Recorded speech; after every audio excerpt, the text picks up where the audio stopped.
রাজশাহীতে পবিত্র কোরবানির ঈদকে সামনে রেখে হাটে গরু নিয়ে যাওয়ার পথে বিভিন্ন সড়ক থেকে অন্তত ৩৭টি গরু জব্দ করেছে বর্ডার গার্ড বাংলাদেশ বিজিবি। বিজিবির দাবি, এইসব গরু ভারত থেকে চোরাই পথে আনা হয়েছে। আইনগত প্রক্রিয়া অনুসরণ করে গরুগুলো কাস্টমস কর্তৃপক্ষের কাছে হস্তান্তর করা হয়েছে। বুধবার এই ঘটনাকে কেন্দ্র করে উত্তেজনা ছড়িয়ে পড়ে রাজশাহীতে।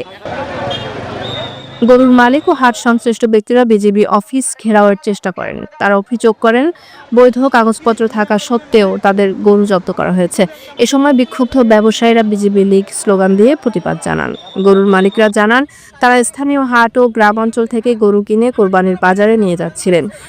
গরুর ছাড়পত্র, চালান ও কাগজপত্র যথাযথ ছিল বলেও দাবি করেন তারা। তবে বিজেপির সদস্যরা এসব কাগজপত্র যাচাই না করেই গরুগুলো জব্দ করেন বলে অভিযোগ উঠেছে।